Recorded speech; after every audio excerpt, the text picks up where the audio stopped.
بالله من الشيطان الرجيم. بسم الله الرحمن الرحيم. وكانوا لن يدخل الجنة إلا من كان هودا أو نصارى تلك أمانيهم قل هاتوا برهانكم إن كنتم صادقين بلى من أسلم وجهه لله وهو محسن فله أجره عند ربه ولا خوف عليهم ولا هم يحزنون. وقالت اليهود ليست النصارى على شيء وقالت النصارى ليست اليهود على شيء وهم يتلون الكتاب كذلك قال الذين لا يعلمون مثل قولهم فالله يحكم بينهم يوم القيامة فيما كانوا فيه يختلفون. ومن أظلم ممن منع مساجد الله أن يذكر فيها اسمه وسعى في خرابها أولئك ما كان لهم أن يدخلوها إلا خائفين. لهم في الدنيا خزي ولهم في الآخرة عذاب عظيم. ولله المشرق والمغرب فأينما تولوا فثم وجه الله إن الله واسع عليم. صدق الله مولانا العلي العظيم وبلغنا نبيه ورسوله الكريم. اور کہنے لگے ہرگز جنت میں داخل نہیں ہوگا مگر وہ کہ جو یہودی ہو یا عیسائی ہو. یہ ان کی آرزویں ہیں. تو کہہ کہ لاؤ اپنی دلیل اگر تم سچے ہو. کیوں نہیں جو کوئی فرما بردار ہو جائے اللہ کی رضا کے لیے اور وہ نیکی کرنے والا ہو تو اس کے لیے اس کا اجر ہے اس کے رب کے ہاں اور ان پر نہ کوئی خوف ہوگا اور نہ یہ غمگین ہوں گے. اور یہود کہنے لگے کہ نصارہ کسی چیز پر نہیں اور نصارہ کہنے لگے کہ یہود کسی چیز پر نہیں اور وہ کتاب کی تلاوت کرتے ہیں. اسی طرح کہا ان لوگوں نے کہ جو جانتے نہیں مثل ان کے قول کے پس اللہ فیصلہ کرے گا ان کے درمیان قیامت کے دن اس میں کہ جس میں وہ اختلاف کرتے ہیں. اور کون بڑا ظالم ہے اس سے کہ جو روکے اللہ کی مسجدوں سے کہ ان میں اس کے نام کا ذکر کیا جائے اور وہ ان کی بگاڑ کی کوشش کرے. ان کے لیے نہیں تھا کہ ان میں داخل ہو مگر ڈرتے ہوئے. ان لوگوں کے لیے دنیا میں بھی رسوائی ہے اور ان کے لیے آخرت میں بڑا عذاب ہے. اور اللہ ہی کے لیے ہے مشرق اور مغرب. بس جہاں کہیں تم منہ پھیرو تو وہیں پر اللہ کی ذات ہے. بے شک اللہ وسعت والا جاننے والا ہے. محترم احباب، یہود کے شبہات اور ان کے اوچھے ہتھ کنڈوں کے مقابلہ میں اہل ایمان کو کیا طرز اختیار کرنا چاہیے، کس طرح ان کے اوچھے ہتھ کنڈوں سے بچنا چاہیے، اس حوالہ سے آیت نمبر 104 سے آیت نمبر 110 تک مختلف ہدایات فرمائی گئی، مختلف تنبیہات کی گئی۔ اب ہدایات اور تنبیہات کے اس سلسلہ کے بعد آج کے درس کے لیے جو آیات مبارکہ میں نے تلاوت کی ہیں، تو ان میں اور ان سے اگلی آیات میں اللہ رب العزت بنی اسرائیل کے کچھ شکاوہ ان کا تذکرہ کر رہے ہیں اور ان کا حل اور ازالہ اور جواب ذکر فرما رہے ہیں۔ شکاوہ یہ شکوہ کی جمع ہے۔ جس وقت کفار ایمان والوں کے مقابلہ میں کوئی الٹی سیدھی بات کہیں تو اس کو اصطلاح میں شکوہ کہا جاتا ہے، اور اللہ رب العزت ان کے شکاوہ ذکر کرتے ہیں۔ شکاوہ شکوہ کی جمع ہے، اور ان کے جوابات دیتے ہیں، ازالہ کرتے ہیں، حل فرماتے ہیں۔ یہاں پر جو بنی اسرائیل کے شکاوہ ہیں تو وہ صرف یہود کے متعلق نہیں، بلکہ وہ یہود کے بھی اور نصارہ دونوں کے شکاوہ ہیں۔ اگرچہ پیچھے کافی دور سے جو مسلسل ذکر چلا آ رہا تھا تو وہ بنی اسرائیل کے گروہ یہود کا ہی ذکر چلا آ رہا تھا، لیکن یہاں پر اب جو شکاوہ آ رہے ہیں یہ 5 شکاوہ ذکر ہو رہے ہیں۔ یہاں پر جو آیات آج کے درس کے لیے تلاوت ہوئی ہیں ان میں 3 شکاوہ کا تذکرہ ہے، اور انشاءاللہ باقی 2 کا آئندہ درس میں تذکرہ آ جائے گا۔ تو یہ 5 شکاوہ جو ذکر ہوئے ہیں تو یہ صرف یہود کے نہیں بلکہ یہود اور نصارہ دونوں کے ہیں۔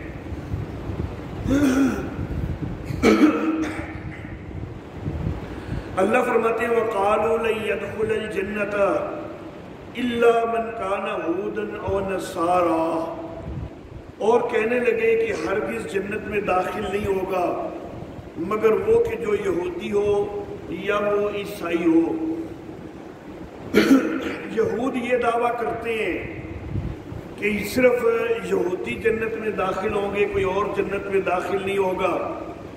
عیسائی یہ دعویٰ کرتے ہیں کہ صرف عیسائی جنت میں داخل ہوں گے، کوئی اور جنت میں داخل نہیں ہوگا۔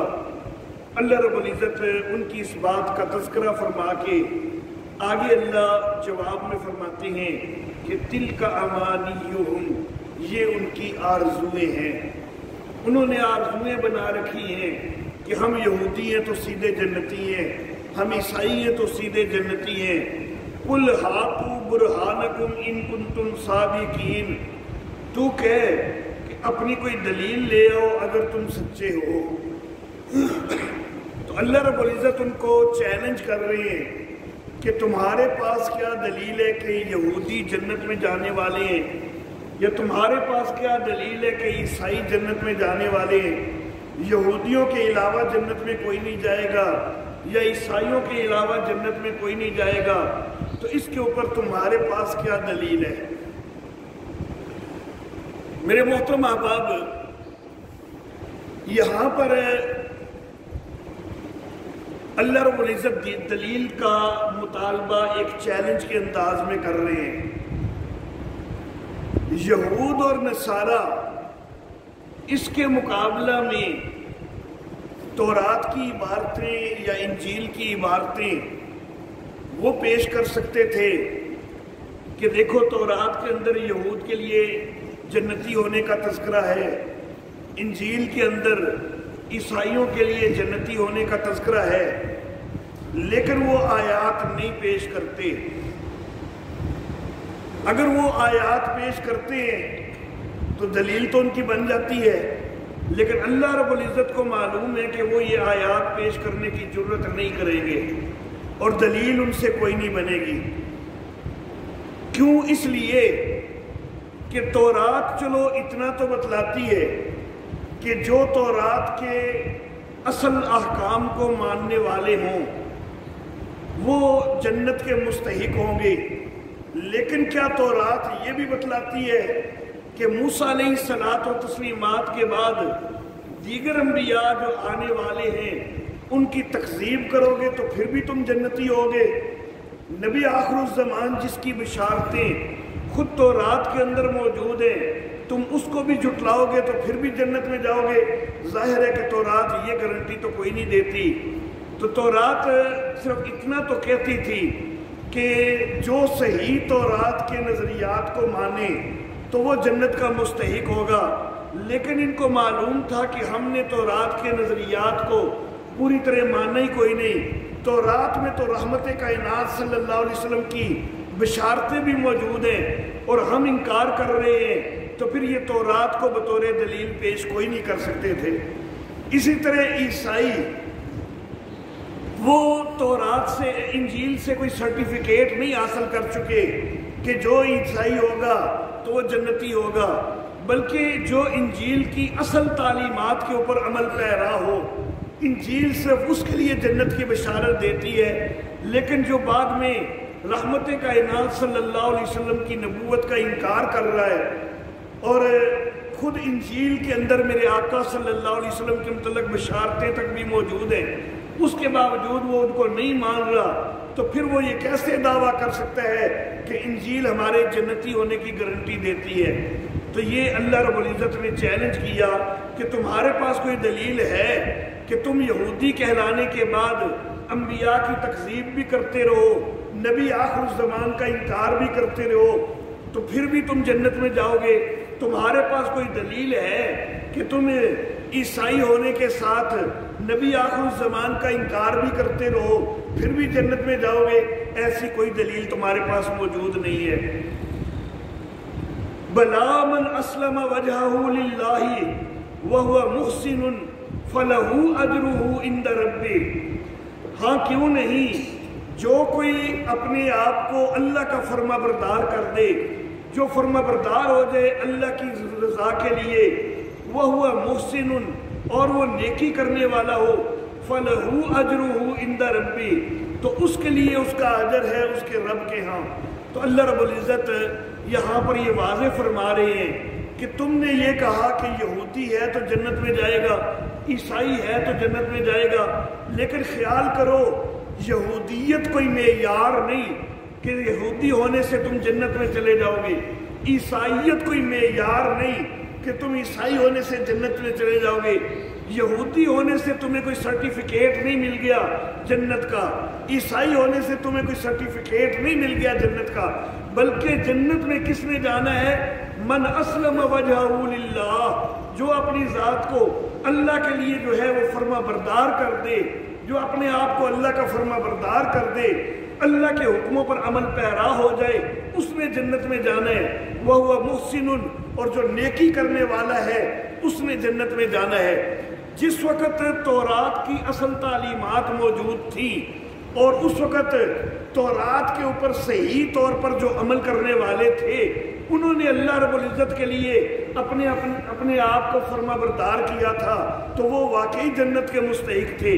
جس وقت اصل انجیل موجود تھی اور اصل انجیل کی تعلیمات کے اوپر جو لوگ صحیح طور پر جو ہے عمل پیرا تھے، تو وہ عیسائی واقعی جنت کے مستحق ہیں۔ لیکن جب یہ کتاب آ چکی ہے، جب رحمت کائنات صلی اللہ علیہ وسلم آ چکے ہیں، تو اب اس کتاب کے اوپر عمل کرنا بھی لازم ہے، کیونکہ یہ بھی اللہ کا کلام ہے، اور اللہ کا کلام ہونے کا تقاضا یہ ہے کہ اللہ کی فرما برداری میں اس کو بھی قبول کیا جائے، اس کو بھی تسلیم کیا جائے، نبی اکرم صلی اللہ علیہ وسلم کو بھی مانا جائے۔ تو اگر تم واقعی جنت کے مستحق ہونا چاہتے ہو نا، تو اس کے لیے یہ کرنا پڑے گا کہ اب اللہ کے اس کلام کے بھی سامنے جھک جاؤ، فرما بردار ہو جاؤ، اطاعت اختیار کر لو اور نیکی اختیار کر لو، تو پھر تمہارے لیے اللہ کے ہاں اجر ہوگا۔ اگر کوئی ایسا ہے کہ جو اللہ کے حکموں کے آگے فرما بردار ہے، تو اس کے لیے تو لا خوف علیہم ولا هم یحزنون، ایسے لوگ جو ہیں ان کے اوپر نہ کوئی غم ہوگا اور نہ ہی وہ غمگین ہوں گے۔ یہ ایک شکوہ اور اس کا جواب ہو گیا اللہ رب العزت کی طرف سے۔ وقالت الیہود لیست النصارى علی شیء، یہ دوسرا شکوہ، اور یہودی کہنے لگے عیسائی کسی چیز پر نہیں ہے۔ وقالت النصارى لیست الیہود علی شیء، اور عیسائی کہنے لگے کہ یہود کسی چیز پر نہیں ہے۔ اللہ اللہ، ایک دوسرے کے اوپر فتویٰ بازی کرتے ہیں۔ وہ کہتے ہیں کہ یہودی سراسر غلط ہے، 100% غلط ہے، ان کی کوئی بات بھی ٹھیک نہیں۔ وہ یہودی کہتے ہیں کہ عیسائی سراسر غلط ہے، 100% غلط ہے، ان کی کوئی بات بھی ٹھیک نہیں۔ اللہ فرماتے ہیں کہ یہ ایک دوسرے کے اوپر فتوے لگاتے ہیں۔ وَهُمْ يَتْلُونَ الْكِتَابَ، حالانکہ یہ کتاب کی تلاوت بھی کرتے ہیں۔ تو کتاب کی تلاوت کرنے کے باوجود یہ ایک دوسرے پہ فتوے لگاتے ہیں کہ وہ بالکل بھی کسی چیز پر نہیں ہے، حالانکہ ایسا معاملہ نہیں ہے۔ یہود ہر معاملے میں غلط نہیں ہے، عیسائی ہر معاملے میں غلط نہیں ہے۔ یہود حضرت موسیٰ علیہ السلام کو اللہ کا نبی مانتے ہیں، تورات کو اللہ کی کتاب مانتے ہیں، تو کیا یہ یہود کی بات غلط ہے؟ یہ یہود کی بات درست ہے۔ عیسائی حضرت عیسیٰ علیہ السلام کو اللہ کا نبی مانتے ہیں، انجیل کو اللہ کی کتاب مانتے ہیں، تو کیا ان کی یہ بات غلط ہے؟ یہ ان کی بات درست ہے۔ تو یہودیوں کو یکسر غلط کہہ دینا کہ وہ کسی چیز پر بھی نہیں ہے، عیسائیوں کو یکسر غلط کہہ دینا کہ ان کی کوئی چیز بھی درست نہیں ہے، تو یہ اس طرح کے فتوے جو ہیں یہ درست نہیں ہے۔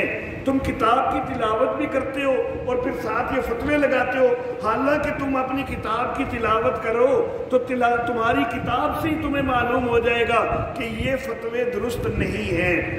تو وہ یہ فتوے لگاتے ہیں وَهُمْ يَتْلُونَ الْكِتَابَ، حالانکہ وہ ساتھ کتاب کی تلاوت بھی کرتے ہیں۔ تو کتاب کی تلاوت کا اگر حق ادا کرتے، کتاب کی تلاوت کرتے ہوئے کتاب کو سمجھتے، تو ان کو پتہ چلتا کہ ہمارے یہ فتوے بے جا فتوے ہیں۔ ہم یتلون الکتاب، اس کا ایک مفہوم تو یہ بنتا ہے کہ کتاب کی تلاوت بھی کرتے ہیں، اس کے باوجود ان کو سمجھ کوئی نہیں آتی، پھر بھی بے جا فتوے لگاتے ہیں۔ دوسرا مفہوم یہ بنتا ہے کہ یہ فتوے لگاتے ہیں وَهُمْ يَتْلُونَ الْكِتَابَ، اور پھر اپنے فتووں کے حق میں کتاب کی تلاوت کرتے ہیں، فتوے لگاتے ہوئے آیتوں سے استدلال کرتے ہیں۔ یہودی فتوے لگاتے ہیں اور وہ تورات سے استدلال کر کے فتوے لگاتے ہیں، عیسائی فتوے لگاتے ہیں اور وہ انجیل سے استدلال کر کے فتوے لگاتے ہیں، حالانکہ تورات اور انجیل کی وہ آیتیں اس طرح کے فتووں کا جو ہے وہ جواز کوئی نہیں دیتی۔ اس کے باوجود ان کے غلط تعویلات کر کے تو وہ تورات کی تلاوت کر کے، انجیل کی تلاوت کر کے ان کو اپنے لیے دلیل بناتے ہوئے فتوے لگاتے ہیں۔ یہ بالکل ایسے ہی ہے کہ دور حاضر کے اندر بھی کئی فتویٰ باز علماء جنہوں نے کفر کی مشینیں پر چلا رکھی ہیں، ہر بندہ ہی ان کے نزدیک کافر ہوتا ہے۔ ایک آیت پڑھ لیتے ہیں اور پھر اس آیت کو ہر ایک کے اوپر چسپاں کر کے تو فتویٰ کفر کا ہر ایک کے اوپر لگائے جاتے ہیں۔ تو یہ بالکل وہی کیفیت ہے۔ اللہ فرماتے ہیں کہ آیتوں کی تلاوت کر کر کے یہ غلط فتوے نہیں لگا دینے چاہیے، جتنا فتوے کا حق بنتا ہے اتنا لگاؤ، اس سے زائد فتویٰ لگانا یہ درست نہیں ہے۔ كَذَلِكَ قَالَ الَّذِينَ لَا يَعْلَمُونَ مِثْلَ قَوْلِهِمْ، اسی طرح کہا ان لوگوں نے کہ جو جانتے نہیں، انہی کے قول کی مثل۔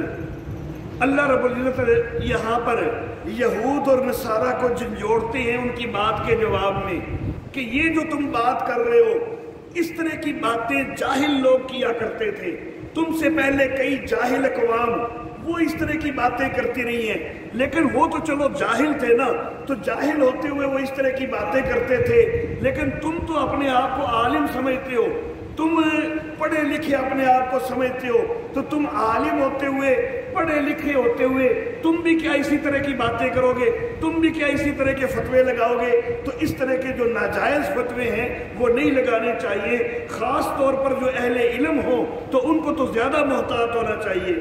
فَاللَّهُ يَحْكُمُ بَيْنَهُمْ يَوْمَ الْقِيَامَةِ، اللہ فیصلہ کرے گا ان کے درمیان قیامت کے دن، فِيمَا كَانُوا فِيهِ يَخْتَلِفُونَ، اس میں کہ جس میں وہ اختلاف کرتے رہے، وہ ایک دوسرے کے اوپر فتوے لگاتے رہے کہ یہ سراسر غلط ہے، یہ سراسر غلط ہے، اور اپنے آپ کو درست مانتے تھے، حالانکہ خود اپنی روش یہ کہ نبی اکرم صلی اللہ علیہ وسلم کا انکار کیے بیٹھے ہیں۔ تو جب اپنی روش یہ ہے تو خود پہلے اپنے آپ کو تو غلط قرار دو، قیامت والے دن جب عذاب بھگتو گے پھر پتہ چلے گا کہ کس طرح کے فتوے لگاتے تھے اور تمہارا اپنا حال کیا تھا۔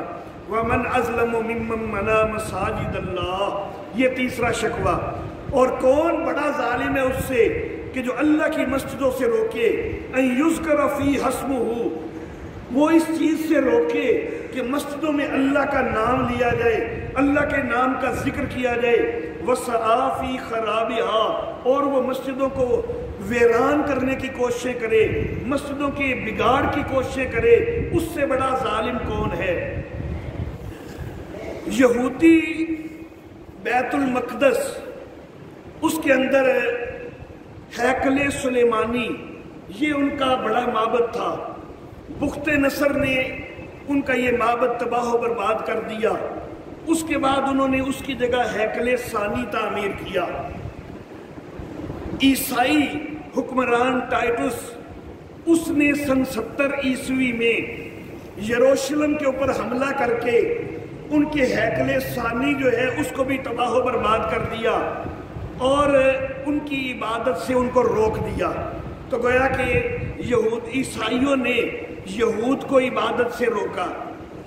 مکہ کے مشرکین رحمت کائنات سید الانبیاء صلی اللہ علیہ وآلہ وسلم کو مسجد حرام میں عبادت نہیں کرنے دیتے تھے۔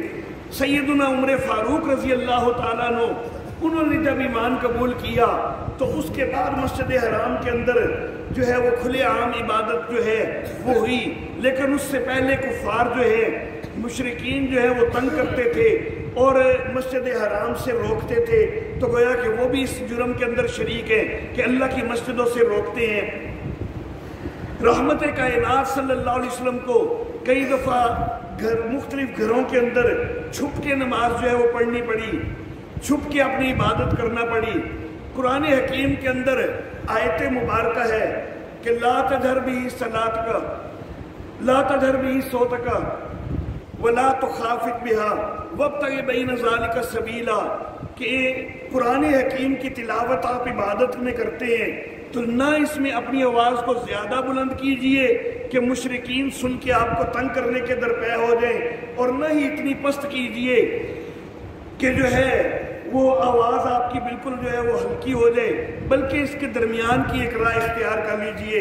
تو یہ جو آیت مبارکہ ہے، تو اس آیت مبارکہ کی تفسیر کے اندر علماء کرام نے یہی بات لکھی ہے کہ چھپ کر نماز ادا کرنی پڑتی تھی، چھپ کر عبادت کرنی پڑتی تھی، اس لیے اللہ رب العزت نے حکم دیا تھا کہ فی الوقت اپنی عبادت کے اندر آواز کو اتنا بلند نہ کریں کہ مشرکین آپ کو اذیت دیں۔ تو بہرحال مشرکین مکہ، ان کا بھی یہ جرم تھا، عیسائیوں کا بھی یہ جرم تھا۔ یہود آج بھی یہ کوشش کر رہے ہیں کہ وہ مسجد اقصیٰ سے مسلمانوں کو روک دیں، اس میں مسلمانوں کو نماز نہ پڑھنے دے، تو گویا کہ وہ بھی اس جرم کے اندر شریک ہیں۔ تو یہ سارے مشرکین ہوں، یہود ہوں، نصارہ ہوں، یہ اللہ کی مسجدوں سے روکنے والے ہیں، اس کے لیے کوشش کرنے والے ہیں کہ اللہ کا نام نہ لیا جائے، مسجدوں کی ویرانی چاہتے ہیں، مسجدوں کی خرابی چاہتے ہیں۔ اللہ فرماتے ہیں اولئک ما کان لہم ان یدخلوها الا خائفین، ان کو تو چاہیے تھا کہ مسجدوں کے اندر داخل ہوں تو اللہ سے ڈرتے ہوئے داخل ہوں، لیکن انہوں نے تو مسجدوں کو ویران کرنا شروع کر دیا، مسجدوں میں بگاڑ شروع کر دیا۔ یہاں سے مسجد کا ادب بھی سامنے آیا کہ مسجدوں کے اندر داخل ہو تو اللہ کا ڈر رکھتے ہوئے داخل ہونا چاہیے۔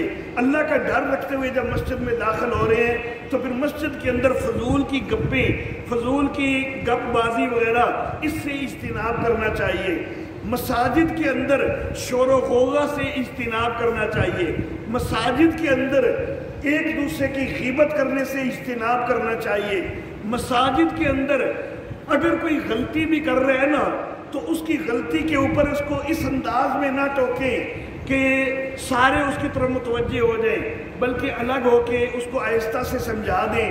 تو یہ مسجد کا خیال ہونا چاہیے، مسجد کے آداب کا خیال ہونا چاہیے، صفے پھلانگنا وغیرہ اس طرح کے کام مسجد میں نہیں ہونے چاہیے۔ اللہ فرماتے ہیں کہ مسجدوں کے اندر داخل ہو تو اللہ کا ڈر رکھتے ہوئے داخل ہونا چاہیے تھا، لیکن ان لوگوں نے تو مسجدوں کے اندر اللہ کا ذکر جو ہے اس سے بھی روکنا شروع کیا، اور یہ تو مسجدوں کی ویرانی چاہتے ہیں۔ تو ایسے لوگ جو ہے اللہ فرماتے ہیں لَهُمْ فِي الدُّنْيَا خِزْيٌ وَلَهُمْ فِي الْآخِرَةِ عَذَابٌ عَظِيمٌ، ایسے لوگوں کے لیے دنیا کے اندر بھی رسوائی ہے اور آخرت کے اندر بھی عذاب عظیم ہے، بڑا عذاب ہے۔ وَلِلَّهِ الْمَشْرِقُ وَالْمَغْرِبُ، اور اللہ ہی کے لیے ہیں مشرق بھی اور مغرب بھی۔ فَأَيْنَمَا تُوَلُّوا فَثَمَّ وَجْهُ اللَّهِ، پس جہاں کہیں تم منہ پھیرو تو وہیں پر اللہ کی ذات موجود ہے۔ ان اللہ واسع علیم، بے شک اللہ وسعت والا ہے، جاننے والا ہے۔ یہ جو آیت مبارکہ ہے، اللہ رب العزت نے فرمایا کہ للہ المشرق والمغرب۔ پہلی آیت مبارکہ میں کہا نا کہ کئی ظالم ایسے ہیں، بہت بڑے ظالم ہیں کہ جو اللہ کی مسجدوں سے روکتے ہیں۔ تو ایمان والو، تمہیں اگر اللہ کی مسجدوں سے یہ روک بھی دینا تو تمہارے لیے اللہ نے بڑی وسعت بنائی ہے۔ للہ المشرق والمغرب، مشرق اور مغرب اللہ کے لیے ہے۔ مسجد میں تمہیں عبادت کی اجازت نہیں بھی دیتے نا تو تم مسجد سے ہٹ کے بھی عبادت کر لو۔ رحمت کائنات صلی اللہ علیہ وسلم نے فرمایا کہ میری امت کے لیے ساری زمین کو ہی مسجد بنا دیا گیا، کسی بھی پاک جگہ پر تم عبادت کر سکتے ہو، تمہیں مسجدوں کے اندر پابند ہو کر رہنے کی ضرورت نہیں ہے۔ بہتر ضرور ہے کہ مسجدوں میں عبادت کی جائے، لیکن اگر کفر آڑے آ جائے، مسجد میں تم نہ جا سکو تو کہیں بھی اللہ کی بندگی کرو، کہیں سے بھی اللہ کا کہ گھر کی طرف رخ پھیر لو اور اس قبلہ کی طرف رخ کر کے نمازیں پڑھو، تو اللہ جو ہے وہ ہر جگہ موجود ہے، ہر جگہ تمہاری عبادت کو دیکھ رہا ہے۔ وہ بڑا وسعت والا ہے، اس نے تمہیں بڑی وسعت دے دی ہے کہ مسجد ساری دنیا کو تمہارے لیے بنا دیا ہے۔ وہ علم والا ہے، جہاں جہاں بھی تم عبادت کرو وہ اس کو جانتا ہے۔ یہاں پر جو لفظ ہے فَأَيْنَمَا تُوَلُّوا فَثَمَّ وَجْهُ اللَّهِ، ان کا جو عام ترجمہ کیا جاتا ہے تو وہ یہ ترجمہ کیا جاتا ہے کہ جہاں کہیں بھی، اچھا نہیں، جدھر بھی تم منہ پھیرو، جو عام ترجمہ کیا جاتا ہے جدھر بھی تم منہ پھیرو وہیں پہ اللہ موجود ہے۔ لیکن میں نے ترجمہ وہ کیا جو ترجمہ میرے والد محترم حضرت قاضی عصمت اللہ عاصمہ اللہ تعالی وہ کیا کرتے تھے، اللہ ان کی قبر پہ کروڑوں رحمت نازل فرمائے۔ انہوں نے بڑا خوبصورت ترجمہ کیا کہ جہاں کہیں بھی تم اللہ کے قبلہ کی طرف منہ پھیرو، اللہ کے گھر کی طرف منہ پھیرو تو وہیں پہ اللہ موجود ہے۔ اب عام ترجمہ جو ہے اس کے مطابق معنی مفہوم یہ بنے گا کہ تم جدھر بھی منہ کرو ادھر بھی اللہ موجود ہے۔ تو گویا کہ قبلہ کی طرف رخ کرنا لازم کوئی نہ ہوا پھر اس آیت کے مطابق، بے شک ادھر منہ کر لو، ادھر کر لو، ادھر کر لو، جدھر مرضی کر لو، ہر طرف اللہ موجود ہے۔ تو پھر اس آیت مبارکہ سے گویا کہ یہ معلوم ہو رہا ہے کہ سمت قبلہ کی طرف رخ کرنا ضروری کوئی نہیں۔ حالانکہ اللہ رب العزت قرآن حکیم میں دوسرے مقام پر ارشاد فرما رہے ہیں کہ فَوَلِّ وَجْهَكَ شَطْرَ الْمَسْجِدِ الْحَرَامِ، کہ اپنے چہرے کو مسجد حرام کی طرف پھیر لے۔ اور مسئلہ یہی ہوتا ہے کہ اگر کوئی بندہ مسجد حرام کے اندر موجود ہے یا مسجد حرام سے باہر کسی بھی جگہ سے جہاں سے اس کو کعبہ نظر آ رہا ہے تو پھر اس جگہ سے اس کا رخ عین کعبہ کی طرف ہونا لازم ہوتا ہے۔ اور جو جس جگہ سے اس کو مسجد کعبہ نظر نہیں آ رہا لیکن ہے وہ مکہ شہر کی حدود میں، تو وہاں پر عین کعبہ نہ بھی ہو تو مسجد حرام کی سمت جو ہے، مسجد حرام کی طرف رخ جو ہے وہ اس کا ضرور ہونا چاہیے۔ لیکن جو مکہ کی حدود سے بھی باہر ہو تو اس کے لیے سمت وہ والی ہو جانا تو وہ کافی ہے، لیکن بہرحال کم از کم سمت تو وہ ہونی لازم ہوتی ہے۔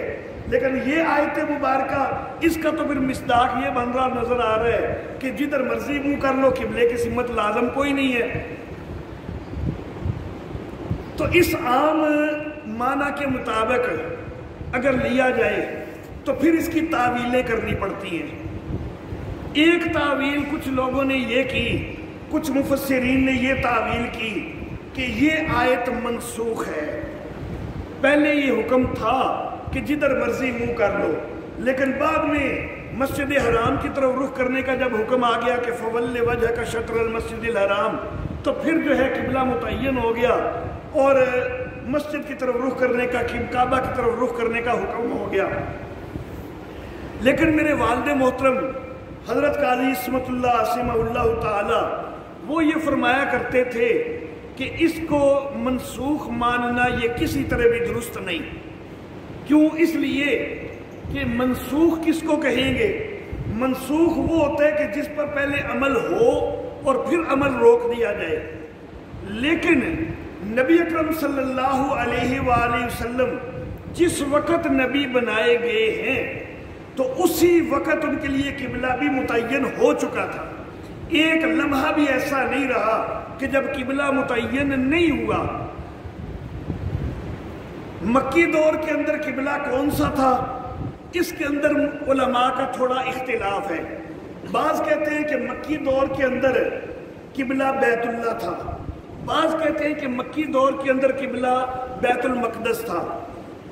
یہ اختلاف تو ضرور ہے کہ قبلہ ہے کون سا تھا، لیکن یہ اس کا کوئی بھی قائل نہیں کہ مکی دور میں قبلہ تھا ہی کوئی نہیں، اس کا قائل کوئی بھی نہیں ہے۔ تو مکی دور میں بھی قبلہ تو موجود تھا، اور پھر مدنی دور جس وقت شروع ہوا تو مدنی دور کی ابتدا میں بالاتفاق بیت المقدس جو ہے وہ قبلہ ہے مدنی دور کی ابتدا میں۔ لیکن پھر سن 2 ہجری کے اندر تحویل قبلہ کا حکم آ گیا اور پھر بیت اللہ کو قبلہ بنا دیا گیا۔ تو کچھ لوگ 2 دفعہ تحویل قبلہ کے قائل ہیں کہ مکہ میں بیت اللہ قبلہ تھا، مدینہ پہنچ کے بیت المقدس ہوا اور پھر دوبارہ مکہ ہو گیا۔ کچھ صرف ایک دفعہ جو ہے وہ تحویل قبلہ کے قائل ہیں کہ مکی دور بھی اور مدنی دور کی ابتدا بھی وہ بیت المقدس جو ہے وہ قبلہ رہا، پھر جو ہے وہ بیت اللہ قبلہ بن گیا۔ لیکن قبلہ تو ہر وقت رہا ہے۔ تو اگر یہ آیت مبارکہ جو ہے یہ کسی وقت تھی، اگر اس معنی میں کہ جدھر مرضی منہ کر لو، تو وہ وقت ہے کون سا؟ قبلہ تو پہلے دن سے ہی متعین ہے۔ تو اس لیے یہ آیت کو منسوخ کہنا یہ کسی طرح بھی درست کوئی نہیں۔ منسوخ تو وہ ہوتا ہے کہ جس پر پہلے کوئی عمل ہو اور پھر عمل رک جائے، لیکن اس معنی کے مطابق تو عمل ہوا ہی کوئی نہیں۔ دوسری تعویل وہ یہ کی جاتی ہے کہ ایک آدمی اگر کسی ایسے علاقے میں چلا گیا جہاں پر اس کو معلوم کوئی نہیں کہ قبلہ کس طرف ہے، اور اس کے پاس کوئی بتانے والا بھی کوئی نہیں ہے۔ اگر تو کوئی بتانے والا موجود ہو نا تو پھر جھجکنا نہیں، شرم نہیں کرنی، بلکہ پوچھنا فرض ہوتا ہے۔ اگر کوئی بتانے والا موجود ہے تو اس سے پوچھنا فرض ہوتا ہے، اور فرض پوچھ کے تو نماز ادا کرنی ہے۔ لیکن اگر کوئی بتانے والا موجود نہیں تو پھر خود کوشش کرنی ہے اندازہ کرنے کی۔ اس کو اصطلاح میں کہتے ہیں تحری کرنا۔ تو خود تحری کرنی ہے، کوشش کرنی ہے۔ سورج کو دیکھ کے اندازہ کر لیا جائے، رات کا وقت ہے تو ستاروں کو، چاند کو دیکھ کے اندازہ کر لیا جائے کہ کس سمت میں ہونا چاہیے قبلہ۔ تو تحری کر کے، اندازہ کر کے جس سمت میں بھی دل مطمئن ہو جائے نا تو اسی سمت میں نماز پڑھی جا سکتی ہے۔ لیکن یہ تحری کرنا بھی فرض ہوتا ہے۔ یہ تحری کرنا اتنا لازم ہے کہ علماء نے یہ بات لکھی ہے کہ اگر ایک آدمی کسی ایسی جگہ پر ہے کہ جہاں پر کوئی بتانے والا بھی کوئی نہیں اور اس کو سمت قبلہ کا پتہ بھی کوئی نہیں، اور اس نے تحری نہیں کی، اس نے اندازہ کرنے کی کوشش کوئی نہیں کی، اس نے ویسے ہی کہا کہ چلو جی اب بتانے والا کوئی نہیں تو میں جدھر مرضی منہ کر کے پڑھ لیتا ہوں، تو اس نے ایک سمت میں رخ کر کے نماز شروع کر دی بغیر کوئی کوشش کیے، تو اگر وہ اتفاقاً صحیح قبلے کی طرف بھی اس نے کا رخ ہو گیا نا، نماز پھر بھی کوئی نہیں ہوگی، کیونکہ تحری کرنا اس کے اوپر فرض تھا، لیکن اس نے اس فرض کو چھوڑ دیا، اس نے کوشش ہی نہیں کی ہے، اور جدھر اس کا منہ آیا تو اس نے ادھر منہ کر لیا۔ اتفاقاً بے شک قبلہ سامنے آ گیا ہے، لیکن جو اس کے اوپر لازم تھا اس نے اس کو تو چھوڑ دیا ہے۔ تو بہرحال تحری کر کے تو پھر بے شک بالکل غلط رخ بھی ہو جائے تو تب بھی نماز ہو جائے گی، تحری کیے بغیر صحیح رخ بھی ہو جائے تو نماز کوئی نہیں ہوگی۔ تو یہ آیت مبارکہ دوسری تعویل یہ بنی کہ یہ ایسے علاقوں کے لیے ہے کہ جہاں پر سمت قبلہ بتانے والا کوئی نہیں اور آپ تحری کر کے نماز پڑھ رہے ہیں، تو پھر جدھر بھی آپ کا رخ ہو جائے، جہاں پر بھی آپ کا دل مطمئن ہو جائے، بے شک وہ مشرق ہے، مغرب ہے، شمال ہے، جنوب ہے، جدھر بھی دل مطمئن ہو جائے ادھر نماز پڑھ لیں، وہ نماز ہو جائے گی۔ تو یہ مراد ہے کہ اینما تولو، جدھر بھی تم منہ پھیرو۔